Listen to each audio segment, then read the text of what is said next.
Hey, everybody, I'm Tony Babarino. Welcome to the podcast. We're going to go ahead and talk about things the first-time buyers or the buyers who haven't bought in a while, what they're going to need to be aware of today because things do change sometimes. And I have here some really good real estate agents and a lender. We're going to share some tips and ideas which may or may not apply to some of you. If what you hear does sound interesting and you're curious, feel free to reach any of my guests with all their contact information below in the show notes. And for those of you on audio only, that will be in the show notes as well. I would encourage you to at least have a no obligation conversation with them if you're curious or need any help or you're kind of shopping around. We totally understand. So let's go ahead and have our guests introduce themselves so we can talk about things those buyers out there are really going to want to hear. Hi, everybody. My name is Blair Dixon. I am a realtor with Coldwell Realty. I've been living in Irvine, Orange County community for 10 plus years. I'm really passionate about the community. I can help you buy, sell, and invest. Plus, I'm bilingual. I can speak Mandarin. So if you have needs, but you don't speak English that well, you can totally talk with me in Mandarin. So yeah, I hope I can help you guys. And that's a very good point. The fact that Blair does speak two languages beautifully.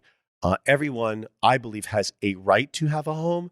It's just a matter of getting the money and getting qualified and being able to do this. And of course, we won't want languages to stop people. And Blair is a great example of somebody who can speak Mandarin. Mm-hmm. So if you need help, if there's someone you know that speaks Mandarin, but let's say it's not you, reach out to Blair, have a conversation in your own language to be comfortable, and so that Blair can do her best to take care of you. Next. Hey, Tony, great to be here. My name is Parker. I'm also with Coldwell Realty. I work primarily with first-time home buyers, and it is my joy to be able to bring the American dream of homeownership to more people. It's something I really am passionate about. Well, I hear you're the next Captain America of real estate. You're up and coming. That nice young guy, all-American. I hope so. Well, I hear good things about you, so I'm keeping my eye on you, kid. I hear you walk. I hear you walk the line of truth and justice in the American way, and I love you for it. And if you don't, I'll be talking to you later. You know what I'm saying? I'll be watching you, buddy. Okay, and our next guest.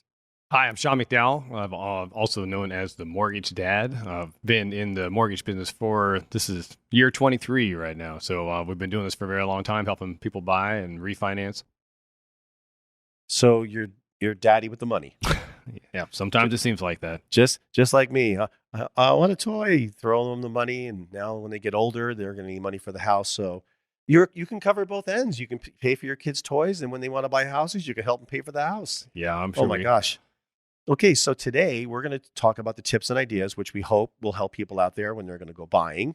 So Parker, let's go to you because I know pre-show you had some good ideas here about setting up expectations and a plan, a possible plan that may work for some people because we all know you really shouldn't just go out there and just flippantly get money and go buy a house. There's probably some expectations to address. So can you expound on that? Folks, you're really going to want to hear this.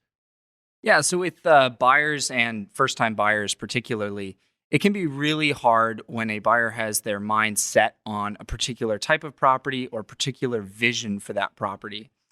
And I always say the first one doesn't have to be a home run. It just has to be a base hit, right? So you're really you have to meter your expectations with your first home. And you can get 80 to 90% of what you want now and 100% of what you want in 2 to 3 years if you play your cards right. So one of the strategies I like to do is trading up. Basically the idea that you buy a property with the intent to live in it for 2 to 3 years. And during that 2 to 3 years, you're paying down the loan, you're saving aggressively, you're maybe making improvements to the property, and the market's going up. And now you can use all that newfound equity you built to power your next real estate move to get the home you actually want to live in for life. So it sounds like, to oversimplify it, it's a stepping stone. Yeah, exactly. Right? And like you said, when you said things like when the market goes up, we're assuming that at some point, even though the past doesn't necessarily predict future results or outcomes, but it's reasonable to assume real estate at some point goes up. Yep. And in your example, when it goes up and assuming they have a loan and the income to keep making those payments and progressively building whatever equity they could, that sounds like a very reasonable strategy. And I think most good real estate agents would agree. Make your payments, progressively build equity. God willing, the value goes up, which it should. There's no surprises when it does. And then, of course, timing, that you don't sell the house just because, I have a little equity. You want to try to sell at a reasonable time of the market, which is why you want a good real estate agent. And when I say good real estate agent, Blair, you could probably back me up on this just really quick on, a real estate agent, someone who's an IT tech guy, or even if it's someone who's a lawyer, or someone who's a maintenance worker, it doesn't matter, janitor, but they get a license and they do it on the weekends as a real estate agent, compared to, like, for example, people like the three of us, we do this full time. So could you make a mention about when people are initially looking for an agent, what are one thing for now that they start looking for? I think the most important thing is if your agent is proactive, because like you said, anybody can get a license. The entrance to this industry is very low. But what sets great agent apart from the average or the below average one is if the agents have the drive to be proactive. For example, if I have a client, or even I'm sure Tony and Parker will do the same, that wants a specific neighborhood, but right now that neighborhood have very limited inventory. An average agent probably just going to set the client on an automatic email waiting for inventory to happen.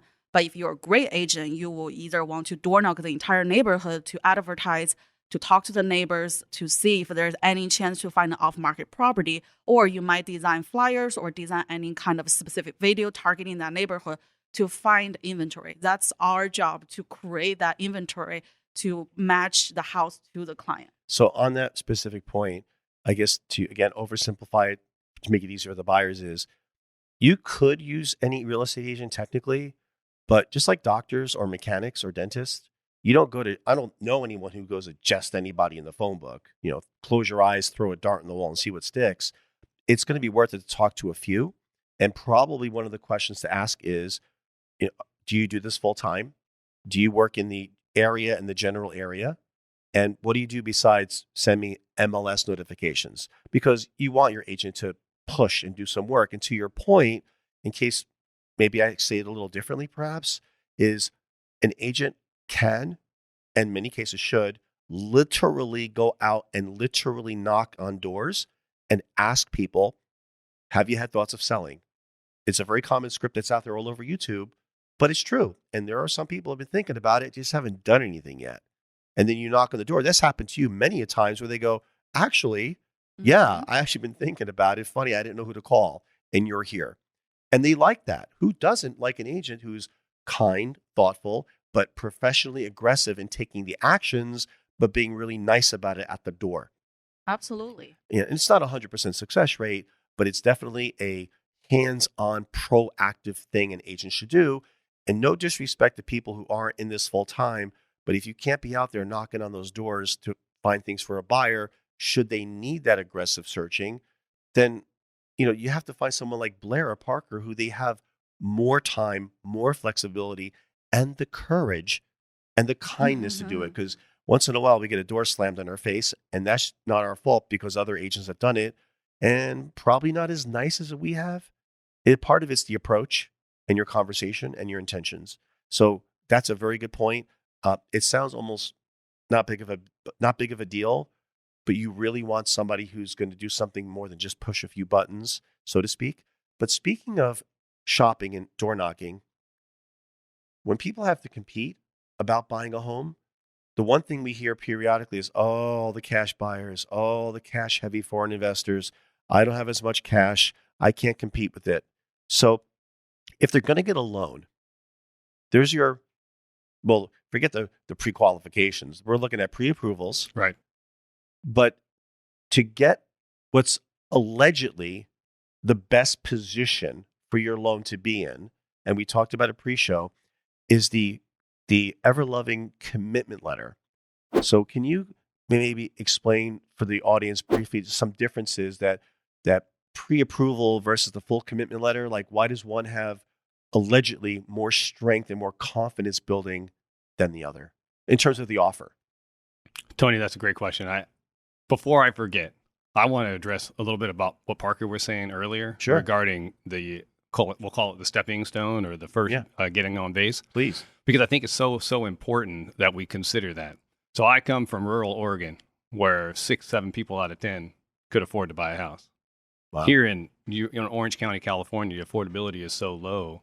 We're talking about 1 out of 8 people can afford to buy a house. 1 out of 8? 1 out of 8. 12% of people that live in Orange County can afford to purchase a medium priced home.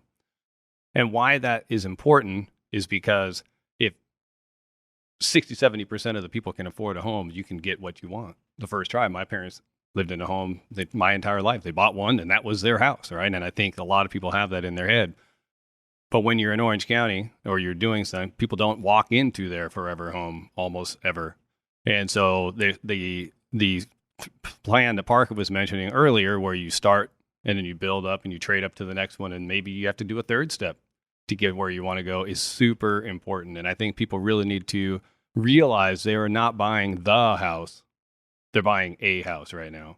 And it's really important. People say it's better than where I'm at now, my apartment that I'm renting, or the back room of my parents' house, or something like that. It's better than that. May not be all the way, but I can put a plan for 2, 3, 5 years and trade up. So I just really think it's really important for first-time home buyers, especially, to consider that. It's the expectation. Yes. Everybody wants the bullseye. Not everybody, but most people want a bullseye right out the door. And if you never bought a home before, it's a very innocent assumption, and it could happen. But man, that's frustrating to try to get that home run or bullseye on that first purchase, which agents who care, and I'm sure most of you do, you really have to have that sit-down conversation of, we'll try to find the bullseye, we'll try to find the home run, but if we don't, better to be owning and get your feet wet and have that potential for the equity, the growth, and also that steady payment. Does rent ever go down? I've been around a while. I think you and I have. I haven't seen it. I have not seen rents. I never see like landlords saying, you know what, the market's changed. Your rent is going down $300 a month. Yeah, they may keep it the same, but they're not going to drop it. Exactly. So I'd rather see a steady payment for 5 years. I will tell you that it's been my experience over time that people cannot save fast enough. You know, Chapman University does a housing report study every year, and for the last 42 years, home prices have gone up in Southern California at almost 5%. You know, when we do our forecast, it's not a straight line; it's up and down. But over time, it's about almost 5%. And people cannot save fast enough to keep up with that, so they need to get in when they can, and then continue to build that equity. So you have your income with your savings, and God willing, you pay your debts down. But in typical cases, allegedly, your home goes up in value. So if your home is quote unquote printing money, that helps you get ahead for your next step. God willing, everything works out. So about that pre-approval versus the commitment letter, can we just give people the easier version of that? Absolutely. So I will say that the commitment letter, or a fully underwritten, loan approval, just pending a home address, it really shows the level of commitment from the buyer. A lot of people, anyone can walk by an open house and say, "Hey, this looks great, honey. Let's go inside and let's make an offer." But have they really been thoughtful about what it takes to purchase a home and live there for, whatever their expectation is, 5, 10, 30 years? And to make that level of commitment where they're supplying all the paperwork that they need to supply, not just giving us information. They're actually, verifying everything. We're doing our employment verifications and our rental history verification. There's 500 ways a deal can go sideways in our world. And it's really important that we do our diligence up front to make sure that they're 100% successful, because I will tell you, there's nothing worse in the home buying world than going through the cycle of finding a home, searching for a home, finding the one that you love, making an offer, not getting it, then going to the next one, and then you finally get an offer accepted, and then something happens to the loan. That's the worst possible scenario that could be there. So we want to make sure that when we give out a pre-approval or a fully committed, fully underwritten approval, there's 100% that buyer is going to be successful. So a full commitment letter, semi-hypothetically, is as close to cash as possible without actually being cash. Short answer, yes. Long answer is that we counsel all of our referral partners and our clients to know that you're going to likely be up against a cash buyer. So cash buyers have some benefits, right? If you're selling a home and you receive a purchase contract from someone, there's 3 main contingency periods. There is the inspection, the appraisal, and the loan. So a cash buyer doesn't they'll usually have an inspection, but they may or may not necessarily have an appraisal, or they won't have a loan contingency. An incoming buyer will have to consider those items, right? So if the inspection will be the same, the appraisal, we can shorten the appraisal contingency or waive it completely depending on the buyer's situation. And if we do a full underwritten loan or a loan commitment, we don't need an appraisal, or we don't need a loan contingency. So we can shorten the escrow period to 15 days. We can shorten all the contingencies to 7 to 10 to be looking just like a cash buyer. So would it be reasonable for me to say that while just about all lenders have certain basic abilities, but a lot of those lenders have different options and different strengths and access to different programs. So if they were to reach out to you, let's be honest, if they reach out to you and have just a quick phone call conversation, they don't owe you anything. They could just kind of check in with you to see if maybe you guys are a good match and to go further about that possibility about a full commitment letter. Absolutely. Okay. Then your information will be below. So folks, use any lender you want. Use any agent you want. But if you like what some of these people here are saying, by all means, please reach out. We're nice, we're friendly, we're harmless. We're okay to have a conversation. I love talking over coffee. I'm Italian. It's okay. Blair, let's get to the good stuff. Expectations. We have an idea about, can we get a bullseye? Can we get a home run? Probably not, but we'll try. Getting ready to try to find that home at all. That pre-approval, yeah, get that. But that full commitment letter, if your lender does not offer that option, then you're going to want to talk to the lender sitting right there at the end of the table and see, because maybe once you hear what he has to say, hey, maybe you'll make a better decision. But once you have the expectation, once you have the money in place, now comes the part where the real estate agent now becomes the best friend. So you had a best friend, he got you the money ready to use. Now they go to you or Parker. For you. Well, that's true. I hope they come to me. We don't need you guys. We're done. Good night, folks. So, but in all honesty, let's say it was just between the two of you, right? And I know you guys, same offices, I believe, correct? Yes. Yeah. And the same heart, the same mindset. We know, you guys are, 220 IQs and I'm like 103. I think I can chew gum and walk. So let's say they say, Blair, I got my full commitment letter.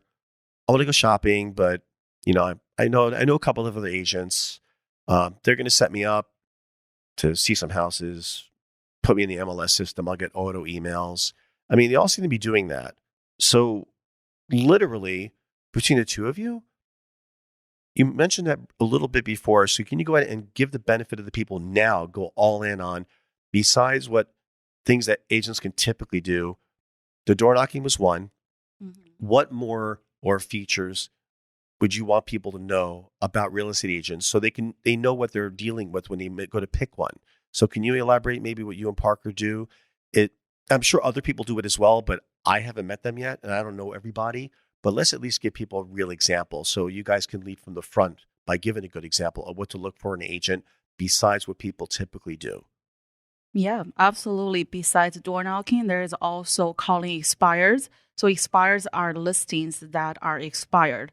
Those, why it's important to call them? Because the seller clearly wanted to sell the house, but for whatever reason, couldn't. So I feel like that's a great way to reconnect with the seller, especially if I know one of my clients is looking in that area, because sometimes the seller might be a little jaded after unsuccessful listing. They might want to take a break, but if I can somehow connect with them, whether it's through phone calling, whether it's through mailer, whether it's through door knocking, and assure them that I actually have a qualified, motivated buyer, and here is their full commitment letter, then who knows, maybe we can put a deal together. And the worst that someone can say is no. Exactly. But they can say no, or they can say other choice words that we can't say on the air and slam a door in the face, which, by the way, I think that happens a lot less now. Because, you go back 15 years ago, I went through a few of those, but I think now the world understands what most of us are doing. It's not a secret. So like you said, and folks, let me reiterate in the quickest way what Blair said. When you have your expectations, reasonable expectations calibrated, you have your full commitment letter, which means it's a very well-prepared loan, and someone like Parker or Blair, were they to mail letters out, knock on doors, send emails, maybe even a carefully worded video on social media, all it takes is that 1, 2, or 3 sellers in the community that might read, meet, or see someone like these 2 good agents right here saying, look, I got a buyer who's qualified and ready. They're looking for this. If you have thoughts of selling and you're motivated at all, reach out to us. Because if you're selling a $800,000 2-bedroom condo and they haven't called somebody yet, or it's on the back of their head, and you knock on their door, there's a fair chance of something happening. Not only is it good for the seller, they don't have to put it out in the public and have all the strangers going through the open house, which is part of the process normally. But doesn't it sound nicer if you can make a good deal happen with just about nobody going through your house, except maybe for the agent and the buyer? And you could see that the buyer is very well qualified beforehand, because the last thing a seller wants is looky-loos seeing these places. And then when they write an offer, then the loan fails. Everybody looks like an idiot. Exactly. And the buyer's the one that gets their heart broken again and again and again. The seller. Of course, and the sellers. And us. Well, yeah, because we care. We want to see people be able to buy a home, whatever it takes, within reason, of course, and the law. I'm too pretty for jail, so I want to do things right. I will last about 6 minutes. I'd be digging out like in Shawshank Redemption, maybe faster. So that being said, Blair, is there any other features or things about a real estate agent? We touched on that pre-show about the branded app for my favorite, the direct access to the MLS.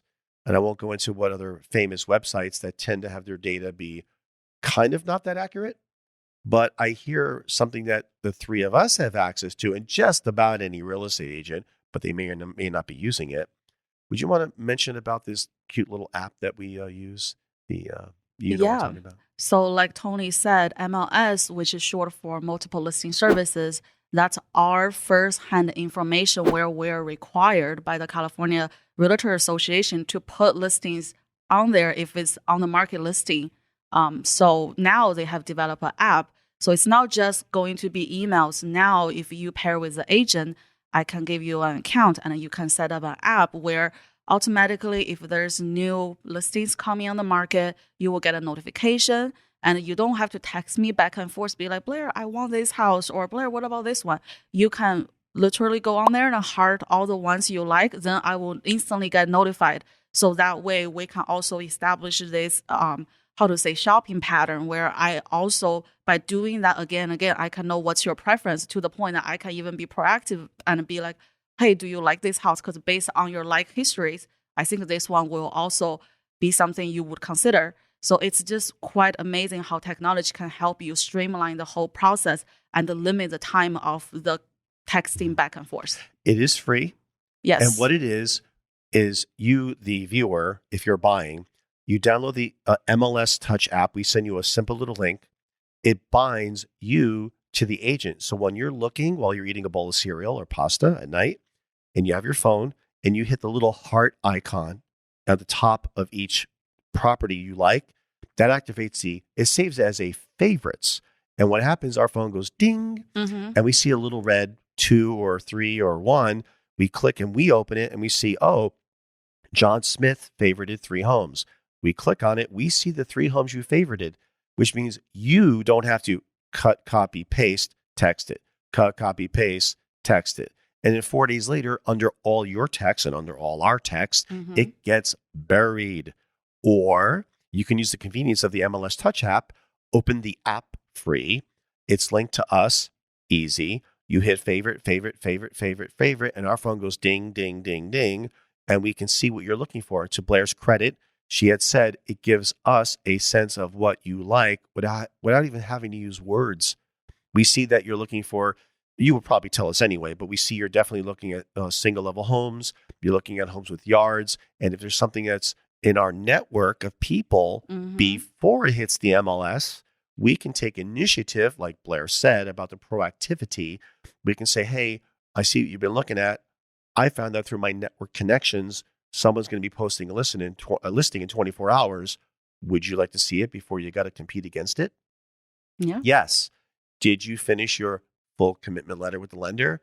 Oh, I still got to send them my taxes. Oh, so see how the whole ball of wax starts to fall apart. Lender, get them what they need, get them everything they ask for, be honest, get prepared, have your expectations in place, bullseye or close enough for now. And then, of course, finding an agent who generally, but not 100% perfect, if they're full-time, part-timers could be good too. God bless their hearts. They like punishment, I guess. Mhm. But full-time is even worse, but we're still in the game. So having an app that we have access to, like MLS Touch, like Blair said, being able to be proactive, to be out there, door knocking. Parker and Blair, if you want to each throw in on that about networking with other agents and what the heck does that mean to a buyer? I mean, don't you all talk anyway? Well, I actually had a thought on the proactivity element. So when you mentioned the MLS app and how it allows you to like those properties, it allows us to quickly book tours so that you can see the property in person. And then, you don't run into this scenario where a home's on the market for 3 days and it's gone. Yep. You get to see it and get a chance to put in your offer before it gets sold. And then about the proactivity element, I mean, one of the other things to look for with a good agent is someone who's going to answer the phone when you call. Oh, if you've gosh. got a problem at 2 a.m, I don't know if a part-time agent's going to be able to or going to want to pick up the phone. Whereas someone like one of us, or maybe one of those really dedicated agents out there, they're going to answer your calls. And just a quick story. Sean and I recently are working with a buyer, and he called me the other day, picked up on the second ring. And he's like, wow, I'm so impressed with how you and Sean answer so quickly and are so responsive. So I think that's something else to look for in your agent, a responsive agent. I am a big fan of agents picking, I don't care, part-time, half-time, whatever. When I call an agent to do like you said, I see the ding on my phone. I call the listing agent. Hi, I'd say, I'm Tony Babarino with Remax Premier Realty. Quick question on 123 Main Street. Is there anything that's not in the MLS about this house that we would know in an inspection or something you're willing to share? When they pick up on that first ring, some do. The first words that go out of my mouth are, thank you so much for answering your phone and answering it so quickly. I love that. And they usually laugh and they go, I know, I wish more did it. Yeah. Even agents love when an agent picks up or texting. If you can't get back to someone in a text in an hour, what are you doing? I mean, you're human. Don't you take a rest every now and then? You can take that 12 seconds to say, I'll call you back at 5. So answering a phone is wonderful. And it's a good point. I didn't think about that. So let me give you kudos on that, that there are good agents who are, again, let's pick on the IT tech world because it's a great job and pays well. You're an IT tech person or you're running a business, but you're also doing real estate. You probably don't want to get woken up at 11:30 at night because you've been in bed since 9 to get up at 5 to go work your job. And I know that's a bit of a sacrifice to wake up and answer, but if I have a deal going or I'm possibly submitting an offer, it's not every single day we get paid. So we have to take that hit once in a while or often where we're going to get disturbed, especially when we're trying to start a transaction or get involved. So, not boo-hoo on us, but hey, boo-hoo on us. Sorry, it's part of the job. Yeah. Because, we all know that unfortunately, sometimes we have too much downtime, which we use for prospecting. Exactly. And networking. Prospecting, networking, or learning our craft deeper about the laws and changes that have occurred. Mhm. Now, Blair and I have been on top of that for sure. And that's probably one of the last points is about an agent and probably lenders too, Sean, if you want to chime in on that, to kind of summarize a little bit on the end here about the education.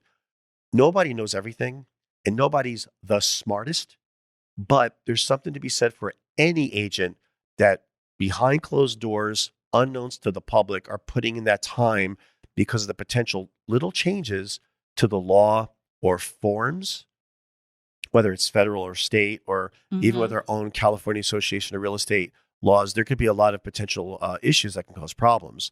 So, and contract updates all the time. That's another thing. Yes. You want to make sure that your agent's keeping up with the contract because nobody should sign anything if they don't read it, right? Yeah. Well, Blair, you were in the recent class on the RPA, right? Yeah. We both were. Mm-hmm. And we just spent 2.5 hours yesterday, and we're going to spend another 2.5 hours today reviewing one form. Yeah. And it's not out of fear, it's out of respect for what we do. So like I said, I'm sure there's a lot of agents out there that we don't know because we all don't know each other, right? It's a community, which is why we network so we can find the, good people who at least we think are good people that are out there because you want to network with good people. Most businesses that are competitive with each other, some of them can also cooperate in certain good ways. And in real estate, I've been saying that for like 4 years now.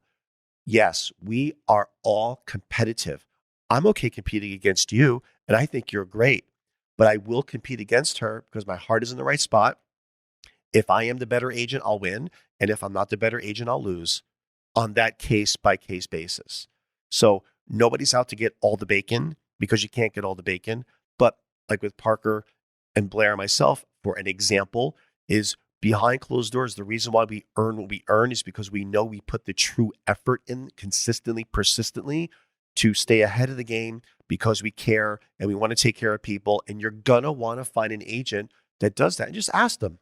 You say, hey, Agent Joe Smith, you know what? You seem like a great guy, great conversation. Thank you for showing me 3 houses today. Just curious, do you do this full time? You don't have to, but do you? I want to know how flexible you are.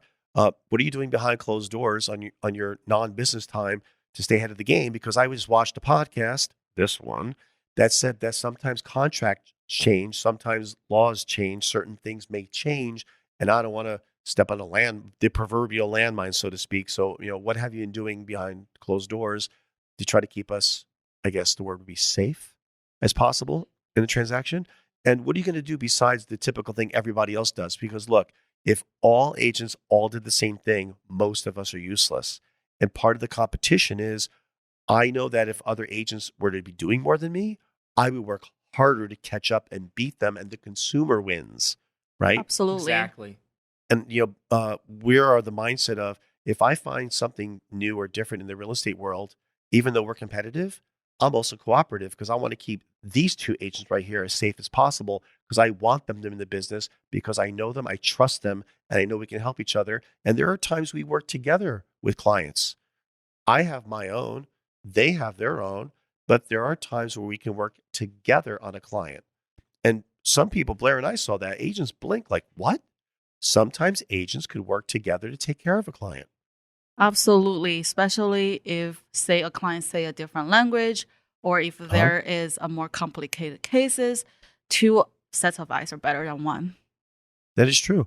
Any final thoughts in terms of the lending world, Sean? I'm going to say more of a general buying world. Sure. It's January 2023 right now. Yep. Mortgage interest rates have been a hot topic for the last, say, year or so as they've risen to some pretty record levels here for speed of increase. Looks like as a short answer, inflation drives interest rates, mortgage interest rates. And so we're starting to see inflation ease. Looks like it's going to be peaking back in, say, November-ish. And as we see the month-to-month inflation reports come down, interest rates are going to come down. So that's a general market analysis for interest rate future, what that means to buyers, especially first-time home buyers. My biggest fear for them right now is that they wait. Oof. And so the price of waiting they pay, right? Yeah. And so specific to this year, then again, no one knows for sure, but I will tell you my particular view on it is we have a few months of a window where people who are marginally qualified, 3% down, 5% down, have maybe a little roughed up credit, have different scenarios, can get into a home right now. But come summer, late spring, farther down the road, I'm afraid that the market, all the people that are on the sideline waiting for rates to come down, when they do, are going to jump back in. We're going to see the market heat up again. There's going to be a lot of competition. It's like it was a year ago. We couldn't get a seller to talk to us unless you bid over the offer, $50,000, agreed to wash their car for a year, all this kind of stuff. So they wouldn't talk to us. Right now, we're getting sellers to credit closing costs, which saves buyers thousands of dollars. They're negotiating with repair requests. These types of things aren't, in my opinion, aren't going to happen later this year. So people that are kind of on, like say, on the margins, need to get in now. So what they should do sounds to me like, just to use you because you're here. If they were to call you and they give you all the truth of what you asked for, all the documentation, substantiate everything you need, they can at least find out their buying power now. And even if it costs them nothing to find this out, correct? Correct. Okay. So it costs nothing to find out. When they answer all your questions, give you all the supporting document, you go through everything you need, then they know what their true buying power is at that moment. And they could decide, do I shop now and buy, or take the risk that your buying power might shrink, and there'd be likely a lot more competition going after those homes, and you're going to get beaten by people that are a little more qualified than you, which happens anytime. But when there's more buyers out there, that's more competition, more likely someone might be more prepared than you. Or consider talking to an agent first, of course, to see what works for you, to consider possibly entertaining the idea of buying something to get that foot in the door. For me specifically, it's not so important that someone comes and agrees to purchase a home. What I really struggle with is people that make decisions without all of the right information. Yes. So what I like to have is have that consultation. We do it with what we call a dreams and goals call. And that's our initial call, because it's not about what's your social and let's go run your credit score. It's not about that. It's about what are you trying to accomplish? And maybe we'll advise you not to buy it. Maybe it's not a time. Maybe we'll set a plan for 1 to 2 years. So there's all kinds of different scenarios, outcomes. What I want people to do is make decisions with the right information. Yep. I've been saying that for, a long time. I had a mentor teach me the phrase, and he was right. And I knew he was right all these years, of course. Let me share with you good information so you can make a great decision. And sometimes that decision, to your credit, Sean, sometimes you just schooled me up a level on my own saying. Sometimes that great decision is not to buy. Could you imagine a real estate agent telling you not to buy something? but true. That's right? the right thing to do. If it's the right, ethical thing to do. Yes. Absolutely. And that's assuming that we are correct in our guessing, which is why I'm a big fan of being careful with my words. Let's go to a lender first, see what you truly qualify for. But then when we're done and we're looking at the numbers, let's see what price point makes even a better decision. Because if Sean says you could buy $800,000, I like to dial that back and think, well, if you spend $725,000, if you could spend $725,000 instead of $8,000, would your mortgage be a little bit lower per month? And it's more breathing room for you, because we don't want you to drown keeping up on the mortgage payment, because then that's going to be failure, and that's not right to do to people. Now, for disclosure, there probably are plenty of agents that agree with us, and I'm sure we'll meet them. We've met them before. There's more coming. But with this show, if you want to talk to any of us, feel free to do so. You can send a Facebook Messenger, a text, an email, a phone call, and you can even meet us at one of our offices. Our information's below. Any last closing thoughts from anybody before we wrap it up? Yeah, I just wanted to touch on what Sean said about this sort of unique buying window. And I'm sure you two have seen more real estate cycles than me and Blair have. But hey, we're not that old, are we? Yeah, you guys. I don't know. I think Sean looks like a good 38 myself. I'm not admitting anything. All right. I plead the fifth, Your Honor. Well, regardless, every time we've seen interest rates go down, as you've mentioned, inflation is seeming to attenuate a little bit. But every time we've seen interest rates go down, what happens? When they go down, well, a lot of buyers will start scrambling to get a loan. Sellers might suddenly put their house on the market because they hear there's more buyers available. And you got, 10 billion people trying to buy one of 3 houses. Exactly. And right now, this is my personal opinion. Obviously, none of us have a crystal ball, but this could be probably one of the best times to buy this next 6 months, or maybe next 3 months. It could be one of the best windows to buy for the next 5 years. Yeah. And we're guessing, folks. We're guessing based on feelings, based on hypothetical ideas, based on hearsay. Nobody really knows, but it's a possibility. Yeah. I don't know if you guys think the same way. Feel free to disagree, but there's no way to really know. On all over YouTube, all over the big fancy news channels, everybody's been calling guesses, and nobody's hit the bullseye yet. Yeah. It's just one way a little bit, It's like bouncing a 10,000 dishes in your hand, right? And they start to go, oh, it's going to go left. Oh, it's going to go right. It's going to crash. And the juggler is still holding him like, guys, I didn't drop the dishes. Why are you all freaking out? Because it's leaning. At least I think it's going to fall. I just tell people, let's focus on today. Yeah. Can you afford the house today? Well, I don't think I want to buy a house. Well, enjoy that rent, because the rent you're paying is probably going towards your landlord's mistress's Mercedes-Benz. Oh, wait, did I say that out loud? Sorry about that. No, it will also too, let's be honest, you're paying someone else's mortgage most likely. And if the landlord doesn't have a mortgage, you're handing them over cash, or her. You're handing your landlord a lot of money that you're earning, so they either can pay down their mortgage on the house you're renting, or they're enjoying it going on vacations in Italy.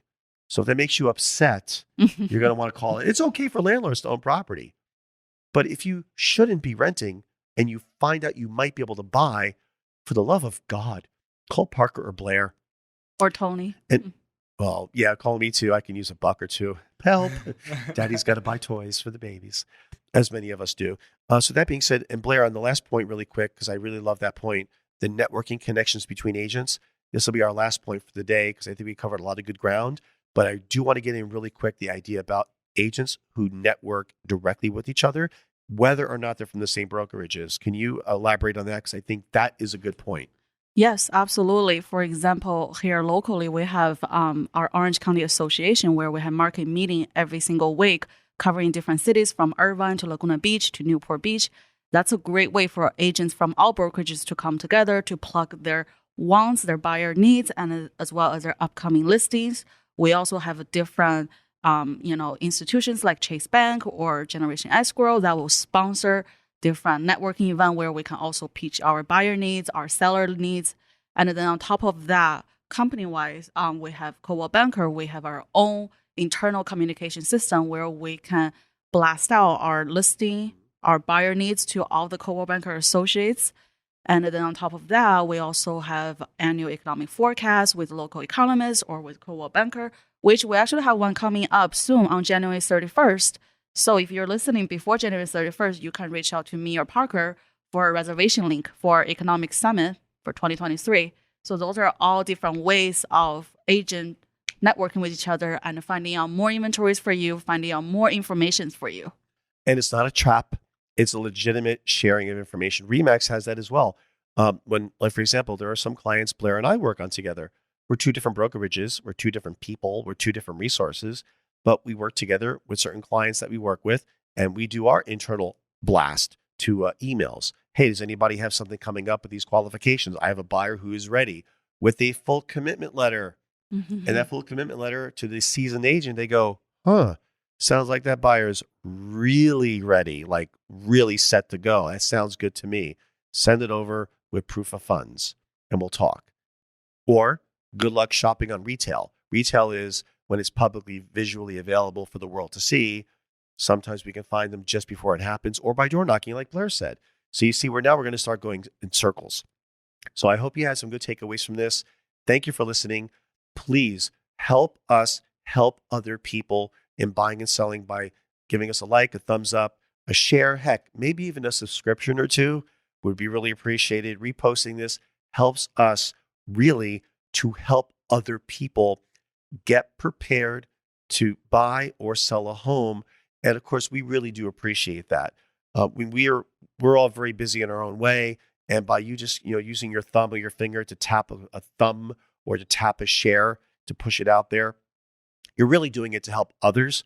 And that's why we're doing this. We get nothing out of this other than sharing our compassion, our love for what we do, and hopefully clear the air on some things about real estate, because there are a lot of misunderstandings about it at different orders of magnitude and different topics.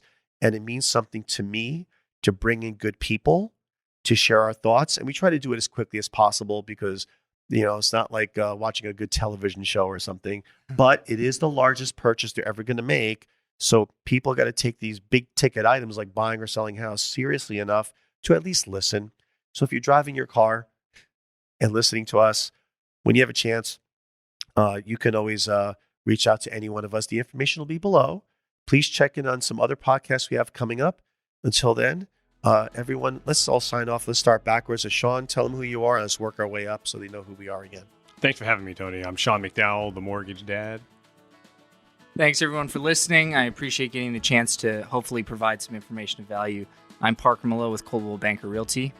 Thank you guys for your time. And my name is Blair Dixon. I'm with Coldwell Banker Realty as well. And I am Tony Babarino. I'm a real estate agent here in Orange County. I live in Irvine, as many of us do. We care. We hope our care shines through.